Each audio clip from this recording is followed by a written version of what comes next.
ya maaf aja ya, awal-awal saya masih ketemu Hendy belum apa-apa. Makan saya masih yang bayar. Karena level saya masih udah manajer.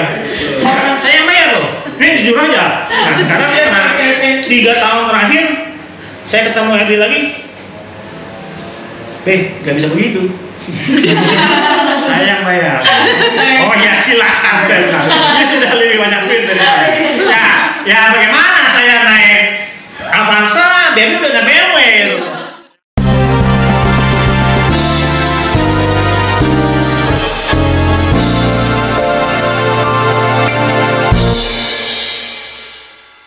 Oke, assalamualaikum warahmatullahi wabarakatuh. Selamat siang buat tim Berch Farm.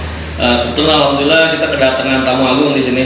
Ini tamu yang boleh dibilang suhu saya dulu yang banyak belajar tentang ilmu konsep. Dia banyak memberi arahan kepada saya dan alhamdulillah saya kedatangan tamu agung ini. Namanya Pak Satriadi Wijaya. Selamat siang. Selamat datang ya Pak Satriadi. Terus kemudian di sebelah saya juga ada istrinya yang namanya Ibu Murni dan alhamdulillah juga saya sudah kenal beliau juga. Saya masih jadi bangsawan.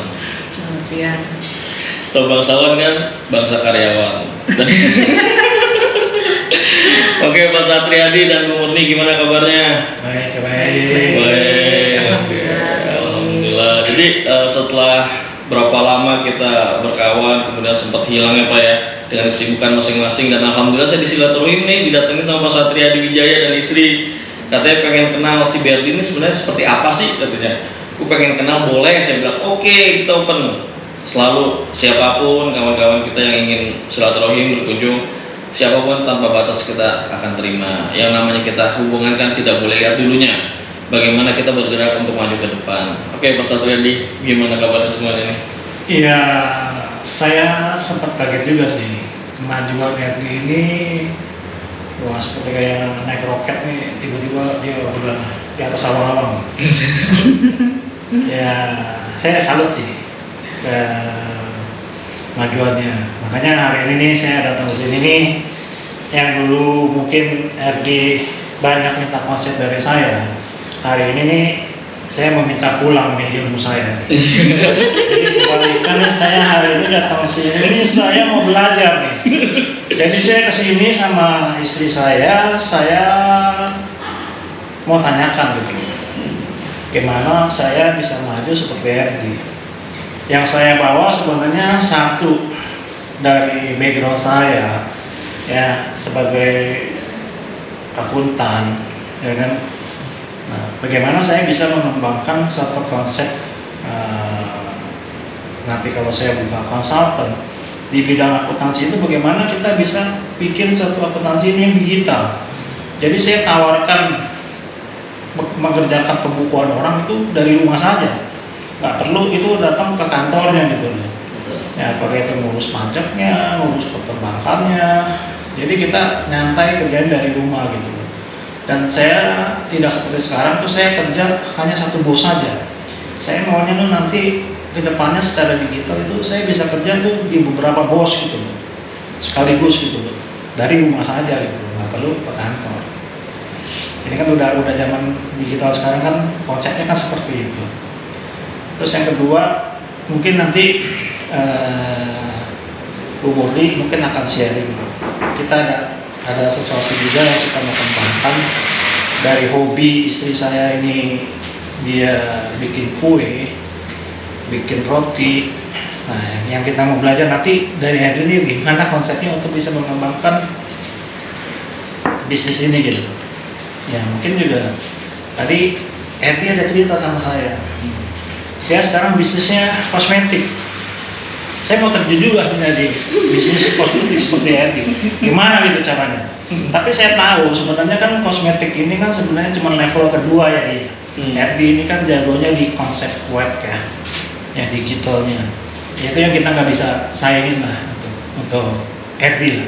Mungkin di level keduanya kalau masuk di produk kosmetik mungkin bisa lah. Tapi tadi kembali lagi tadi, saya bapak-bapak harus belajar coba make up segala macam itu kan bingung juga saya sudah belajar. Jadi belum mesti belajar dulu kosmetik ini peeling buat apa, ya kan krem ini pagi malam buat apa. Itu saya bingung juga gitu sebenarnya. Ya tapi Ya saya udah hampir 60 umur, tapi saya rasa nggak ada yang terlambat lah. Betul. Saya berharapkan ke depannya ya setidaknya bisa 5% dari yang dicapai sekarang. Aduh, jalan lebih bos. Nah, itu 5% yang dikitnya itu loh. Ya, kita nggak tahu nantinya.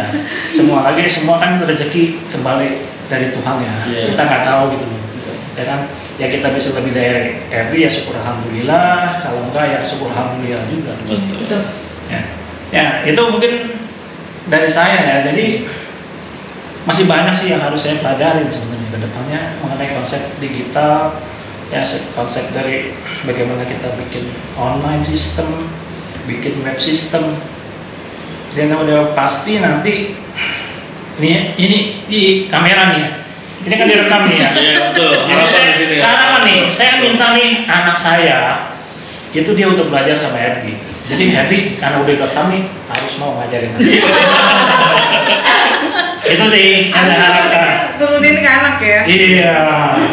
Nah, jadi saya silakan ke istri saya aja Bu Muni, mungkin bagaimana dia mengembangkan konsep dagang kue sama rotinya gitu. Oke, dari Ibu Murni sendiri gimana Bu? Ini kan baru pertama kali ya, baru langsung masuk ke boleh dibilang view kosmetik itu seperti apa sih pabrik yang Ibu lihat itu tadi setelah kita lihat ya beberapa waktu yang lalu itu. Terima kasih sebelumnya saya diberi kesempatan ke sini dan benar-benar sih juga kaget juga sih. Subhanallah banget deh. Dari pertama awal saya ketemu Pak Ferdi seperti apa.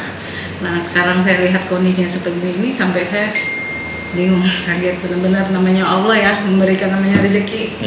Itu benar. Kita harus yakin dan kita harus pasti bahwa kita juga pasti kalau dengan ikhlas, kalau dengan telaten, kalau dengan kondisinya ini bisa terjadi apapun ya. Nah, memang kondisi dari pandemi kemarin itu saya memang sangat ini juga sih dari perusahaan yang saya di perusahaan kontraktor yang kondisi brandnya yang kedepannya saya pikir jangka panjangnya akan istilahnya mengangkat diri saya yang kondisinya ke depan nanti untuk anak-anak saya yang ini. Tapi pas kejadian dari pandemi seperti ini saya sangat terpukul juga sih karena udah kita ada potongan gaji dan kondisinya juga di perusahaan juga nggak jelas gitu loh. Sampai saat ini saya bekerja itu kalau masuk kantor sekarang kita mikir deh ngapain gitu. Udah kondisinya tuh udah nggak enak gitu loh. Di satu sisi banyak anak-anak yang memang kondisinya muda-muda dia udah melihat ke depan sudah pada resign semuanya sedikit banyak dan memilih untuk bisnis sendiri.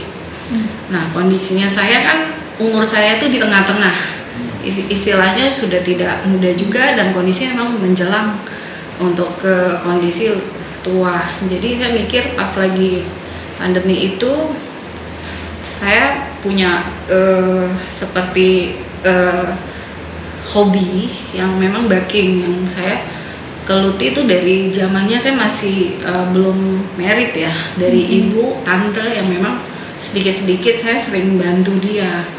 Nah karena memang dengan sosial media yang sekarang sudah booming, yang kita bisa online untuk yang namanya kursus online apalah saya coba terus banyak sekali kan yang sekarang di ini bisa kita pelajari gitu ya. Akhirnya saya coba untuk buat, saya tawarkan, ternyata produk saya di luar ya lumayan dia istilahnya menerima gitu loh dengan kondisi ini. Makanya tapi saya kan kedepannya malah saya mikir bagaimana supaya produk saya ini bisa ter-up gitu loh kondisinya dengan kondisi sistem yang sekarang digital kan itu anak-anak sekarang yang sekarang mereka punya, sedangkan saya benar-benar sedikit sekali saya punya ilmu yang itu. Yang kadang-kadang saya minta nih ajarin sama anak udah sibuk dengan sekolah tambah lagi ini. Saya tidak terkejar gitu loh untuk kondisinya itu. Kadang-kadang Dek, tolong dong ini sekali dia tat udah selebihnya kan kita tadi dari mana kan itu benar-benar sangat lambat banget deh saya nerima yang namanya ilmu kayak gitu. Pas saya dengar suami saya katanya mau ke tempatnya si Pak Herdi yang dia bilang yang kondisinya ini ya bilang oke lah, saya pengen lihat kondisinya ke depannya.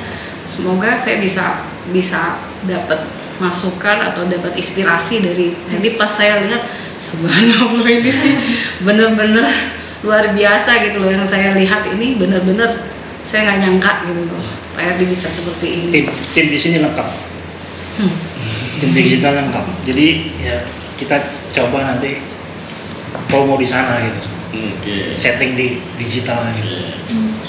Ya, jadi ya bisa maju lah. Tadi balik lagi ya, nggak ada istilah terlambat Pak. Iya. Jadi yang terlambat itu ya sudah masuk ke liang lahat. Ya. Betul Pak. Lagi masih hayat, masih di kandung badan, apapun nggak ada yang nggak mungkin. Kita mungkin.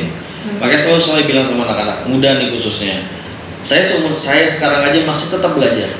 Saya nggak mau putus nggak belajar. Kenapa? Pada saat nanti meninggal baru selesai. Yes. Karena meninggal tinggal mempertanggungjawabkan apa yang kita pelajari. Hasilnya seperti apa, buat untuk kemaslahatan bersama atau tidak. Dan juga saya minta juga anak-anak milenial ini pinternya tuh sama-sama. Pada saat sukses sama-sama, yang menikmati juga sama-sama. Jadi tidak individu. Share kemana-mana. Ya semoga dari rezeki itu diberkati nantinya, diberkahi sama Allah gitu kan. Ya, itu aja sih gambaran kita, dan alhamdulillah saya senang banget kedatangan tamu yang pertama kali dari ex Minamas Plantation adalah Pak Satriadi yang benar-benar berkunjung ke tempat kita nih. Oke, itulah kurang lebihnya. Barangkali dari anak muda ada yang mau bertanya tentang Pak Satriadi, tentang saya sendiri atau tentang ibu, tentang gimana, silakan. Mungkin dari saya dulu Pak. Boleh, silakan. Saya penasaran banget nih, terutama mau nanya buat Pak Satriadi nih. Ya. Menurut Pak Satriadi sendiri tuh perbedaan yang paling mencolok dari Pak Berdi dari zaman dulu kerja sama Pak Satriadi apa sih Pak? Perbedaan sebenarnya sama aja sih. Dari dulu itu sebenarnya saya satu tim dengan Pak Erdi. Jadi yang paling ngoyo itu kerja itu saya sama Erdi. Yang di lain-lain itu mereka selalu bilang, wah kita nih orang gila gitu kan. Kita tuh, ya saya jelasin sedikit ya. Kita waktu itu pegang proyek ya. Kebetulan Pak Erdi anak buah saya. Ya, kita pegang proyek itu untuk install program, perbaikan program ya perkebunan kelapa sawit yang Minamas Plantation itu untuk seluruh Indonesia. Ya, jadi bagaimana kita milih software, terus kemudian kita migration dari software lama ke software baru dengan pertentangan antara kantor pusat kita di Gatri dengan kita lokal di sini di Indonesia, ya persaingan nama baik. Itu benar-benar kita pegang proyek itu benar-benar penuh tantangan. Kita tuh dimusuhin juga sih, dimusuhin dari Kuala Lumpur, dari lokal juga kita ada yang ngenyek juga, apakah kita akan berhasil atau tidak.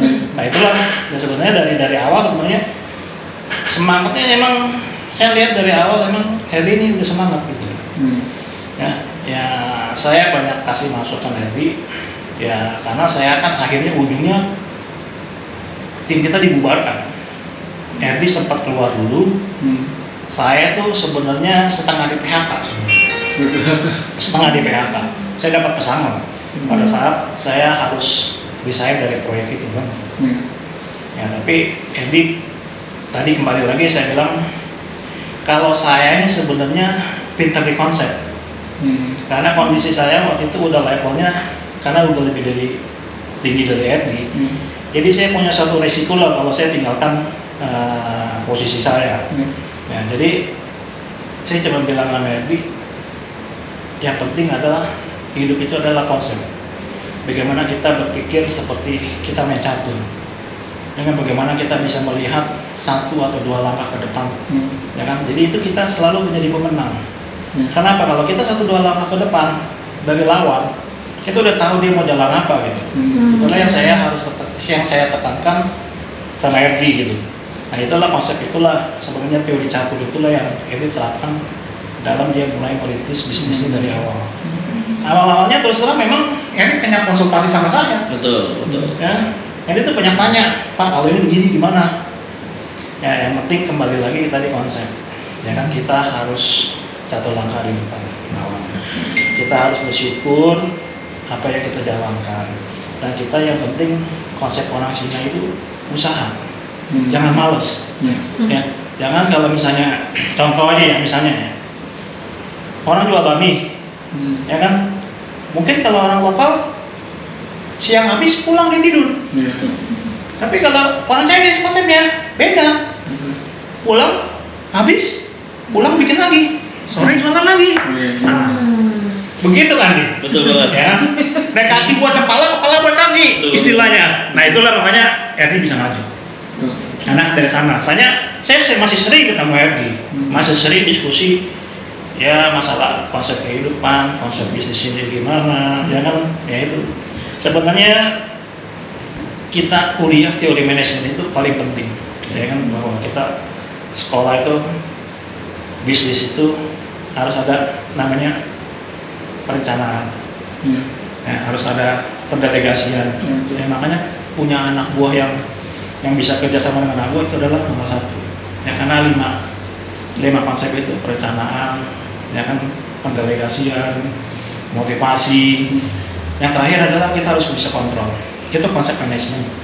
Ya, itu ya semuanya Edi jalankan, makanya Edi sukses. Dan yang nomor satu sebenarnya yang bikin Edi sukses adalah di awal kita kerja di IT. Edi ini udah punya satu konsep bahwa kedepannya ini bahwa teknologi ini akan menjadi satu tren. Ya sebenarnya tren sekarang kan tren ini kan dipercepat dengan adanya COVID.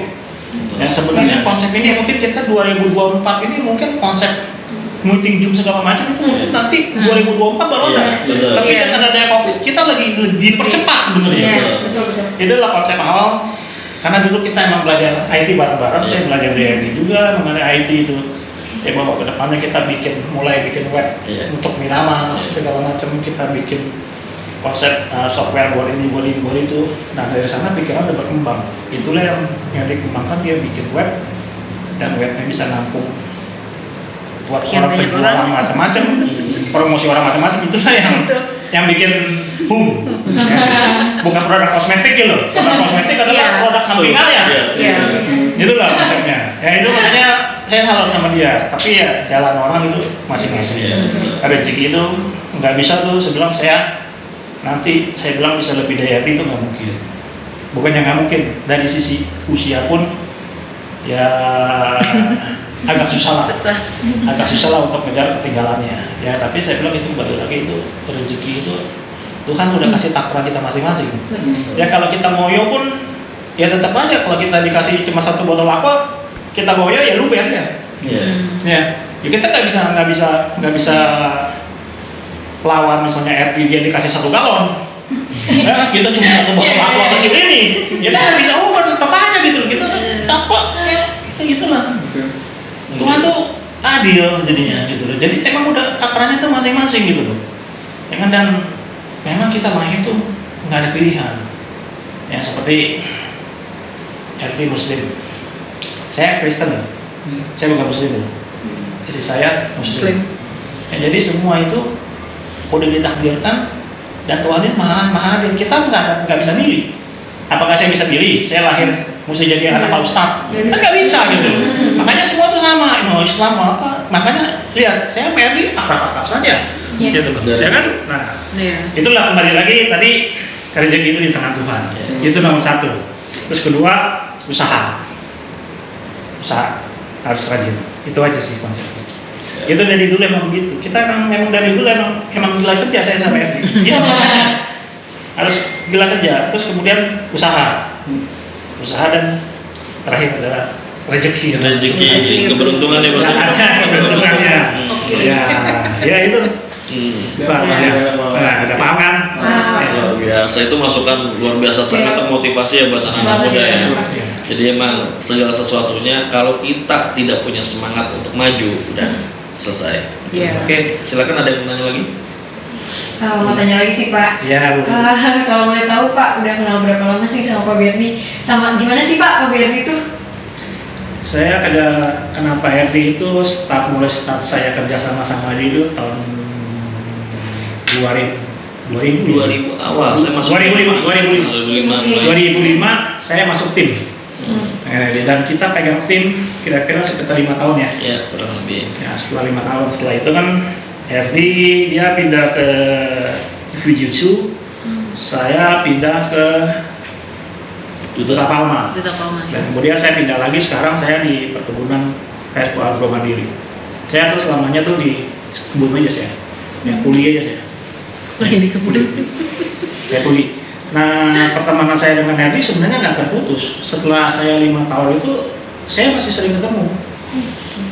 Saya terus terang saya sering ketemu, kadang-kadang Herdi ajak diskusi, dia paham aja ya. Awal-awal saya masih ketemu Herdi belum apa-apa. Makan saya masih yang bayar. Karena level saya masih udah manajer. Kan saya yang bayar loh. Ini jujur aja. Nah sekarang karena 3 tahun terakhir saya ketemu Herdi lagi. Gak bisa begitu. Saya yang bayar.